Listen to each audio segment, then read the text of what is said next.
Morning student, आज हम एक न्यू टॉपिक को डिस्कस करने वाले हैं। उसका नाम है light, sound and force. Light, sound and force होता क्या है, आज पहले ये जानेंगे। सबसे पहले हम लोग ये जानेंगे कि लाइट हमें कहाँ से मिलती है। तो लाइट का सबसे मेन सोर्स है सन। तो जैसा कि अभी मैंने बताया कि हमारा सबसे मेन सोर्स ऑफ लाइट सन है।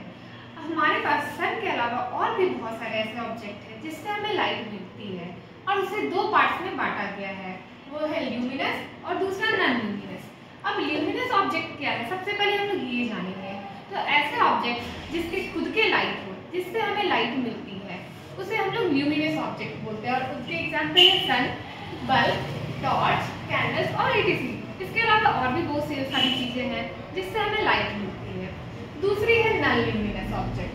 नॉन ल्यूमिनस ऑब्जेक्ट वो ऑब्जेक्ट है जिसकी कोई लाइट नहीं होती, जिसके पास अपना कोई लाइट नहीं है, जिसे हम लोग टेबल, फैन, चेयर, बॉल और एक्सेट्रा यानी और भी बहुत सारी ऐसी चीजें हैं जिसके थ्रू हम डिफाइन कर सकते हैं। अब नेक्स्ट हम लोग पढ़ेंगे ट्रांसपेरेंट। ट्रांसपेरेंट थिंग्स होती क्या है? ट्रांसपेरेंट ऑब्जेक्ट वो है जिसके आर पार सनलाइट या कोई भी लाइट हो, वो आसानी से पार तो हो सकती है और उसे हम लोग अच्छे से देख भी सकते हैं। बट अब हम लोग नेक्स्ट ट्रांसलूसेंट के भी बारे में जानेंगे। तो ट्रांसपेरेंट और ट्रांसलूसेंट में क्या डिफरेंस है, ये दोनों में क्या अंतर है? तो ट्रांसपेरेंट ग्लास वो है जिसके आसपास लाइट आसानी से पार होती है और उसे हम लोग आसानी से उसके आर पार देख सकते हैं। बट ट्रांसलूसेंट वो है जिसके आर पार कोई भी लाइट आसानी से पार तो हो जाती है बट उसको हम लोग साफ से देख नहीं सकते। जैसे ट्रांसपेरेंट में आप ग्लास ले लीजिए। ग्लास में क्या है कि आप लाइट के आगे जब उसे रखते हैं तो उसमें कोई भी लाइट आसानी से पार होती है और उसे हम लोग अच्छे से देख सकते हैं। बट ट्रांसलूसेंट में भी हम लोग बटर पेपर लेते हैं या ग्लास में सारी ग्लासेस नहीं होंगी, बस स्टेनलेस ग्लास एक ऐसा ग्लास है जिसके आर पार लाइट तो पास होती है बट हम लोग उसे अच्छे से देख नहीं सकते। या बटर पेपर क्या है? बटर पेपर को यदि हम लोग लाइट के सामने रखते हैं उसमें भी लाइट आसानी से पार होती है बट उसमें भी हम लोग क्या देखते हैं कि उसमें हम लोग लाइट तो देख रहे हैं कि अच्छे से पार हो रही है बट हम लोग उसके आर पार सही से देख नहीं सकते। अब नेक्स्ट हम लोग पढ़ेंगे शैडो होता क्या है? तो जब हम लोग कोई भी ऑब्जेक्ट को लाइट के आगे रखते हैं और उसके अपोजिट जब एक ब्लैक पैच बनती है उसे हम लोग बोलते हैं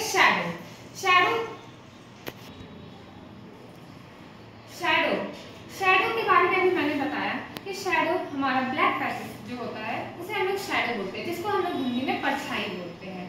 अब हम लोग ये जानेंगे कि शैडो की क्या कोई शेप और साइज फिक्स होती है? नहीं, शैडो की कोई भी शेप और साइज फिक्स नहीं होती है। जब हम लोग सनलाइट के आगे रहते हैं या सुबह में आप देखते होंगे कि जब आप सनलाइट के आगे जाते हैं तो आपकी शैडो उस समय लंबी होती है।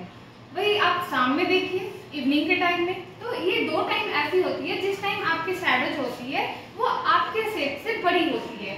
बट आपने एक चीज नोटिस किया होगा कि जब आप दोपहर के टाइम में अपनी परछाई को देखते हो तो उस समय आपकी जो शैडो होती है वो छोटी हो जाती है। तो इस तरह से हम लोग बोल सकते हैं कि शैडो यानी परछाई की कोई फिक्स शेप और साइज नहीं होती। चलिए अब हम लोग नेक्स्ट पढ़ते हैं साउंड क्या होता है? साउंड को हिंदी में हम लोग आवाज बोलते हैं।